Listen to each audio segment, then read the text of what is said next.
Lupino ran his racket of sex, drugs, and contract killings from a sleazy hotel in a slum block of tenements. The NYPD was closing in. I could hear the sirens. Their wail was a crescendo. Lupino thought he could get us by taking Alex out and leaving me to take the fall for it. All he had gotten was my attention. I went for the hotel first. It was a sad old thing with flickering lamps and faded colors, cheap mobster punks and tired-eyed prostitutes. I walked straight in, playing at Bogart, like I'd done 100 times before. The place was run by a couple of murdering mobsters with shark smiles. The Finito brothers. Ladies and gentlemen, it's the Payne in the butt. Payne to the max. You're killing me. You make that up yourselves, or you get some wino downstairs to come up with it? Don't answer that. A rhetorical question. I got something for the boss. Lupino around? That kind of depends on who's asking. A friend or a junk squad plan. Don't answer. It's one of them, how do you put it, rhetorical questions. Lupino ain't here, but he said bye. Lupino wasn't in his cheap hotel. Instead, I ran into the Finito brothers. Lupino. My cover had been blown. The door slammed shut behind me. And then I was dodging bullets like raindrops. Payne in the butt. Ha ha! Payne to the max. Junk squad kid. Got a ticket to Marble City for you. Eat and lie down. Bring it in.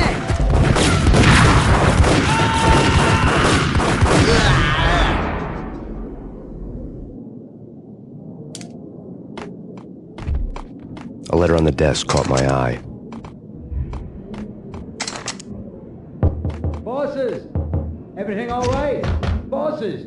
Joey, Vigilio, you all right now? I had met Lupino only once. The gangster ran all his rackets through his right-hand man, Vinny Gagniti. Gagniti was a high-strung whiner on the verge of breaking apart, like an overamped Energizer bunny. He had the brains to run the business, but he lacked the balls, always falling short, taking his frustration out on underage addicts and call girls.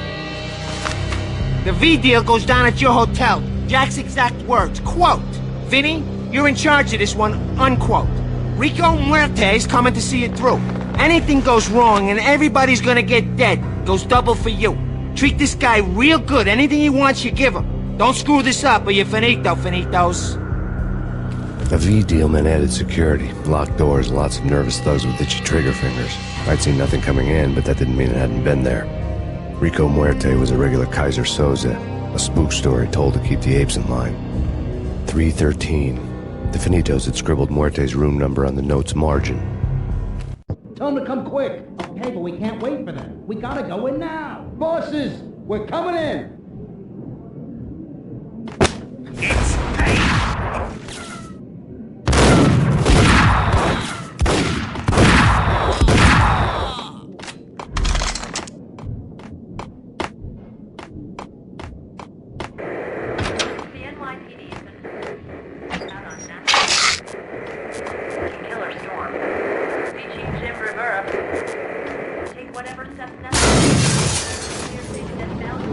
Yeah, something's wrong with the bosses. Payne's there and they're not answering.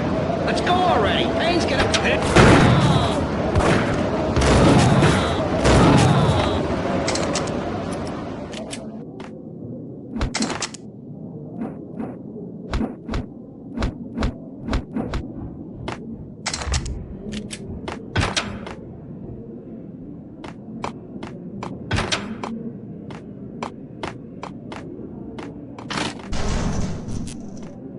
What the?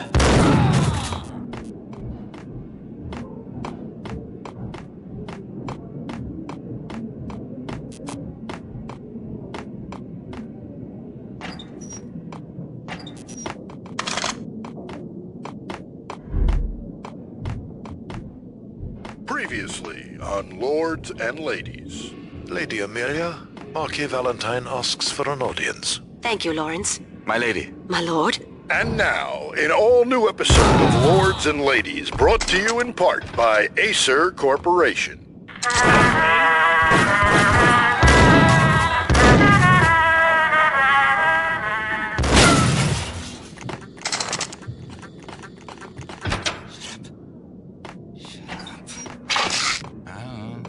V-head junkies could go off without a warning. I had to be careful. I'm gonna hurt you.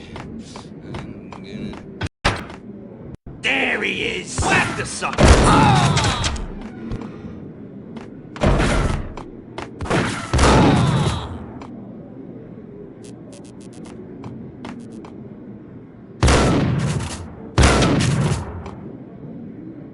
Piece of crap!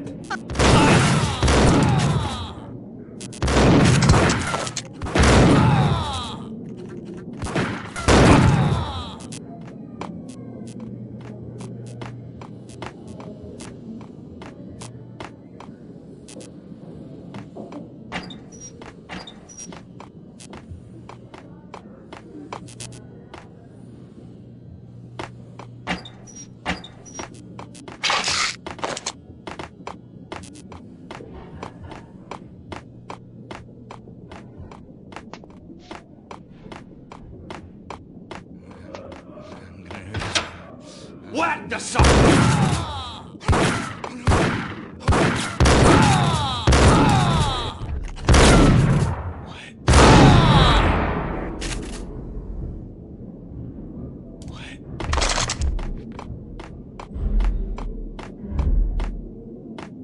I'd found Muerte's room. Muerte had received a letter.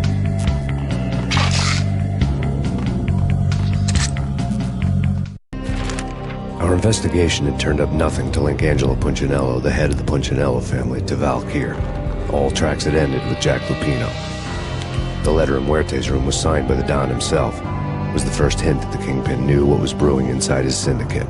The trouble you got into after the Chicago screw-up. The Punchinello family bailed you out. You have been waiting for a chance to pay us back. One of our trusted boys has a monkey the size of King Kong on his back. And we need your special skills for backup on a major deal. Collecting evidence had gotten old a few hundred bullets back. I was already so far past the point of no return I couldn't even remember what it looked like when I had passed it.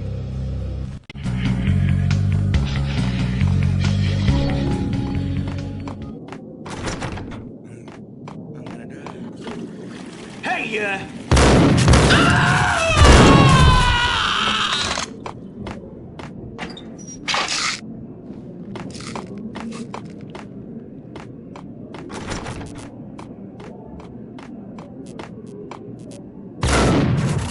Fury, get him!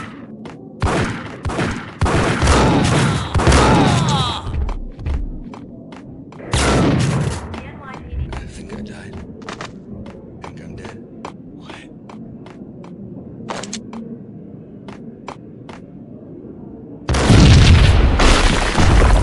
What the hell? Told you. God damn! I thought it was a bomb for sure. Nah, the rush. Hey!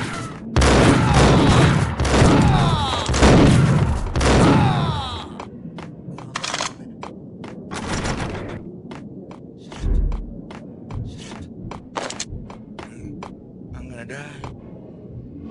You're gonna die. You're gonna die.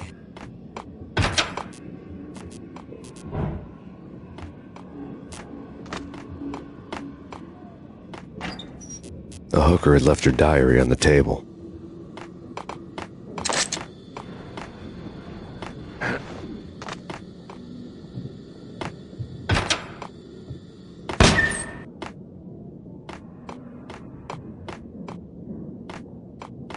What the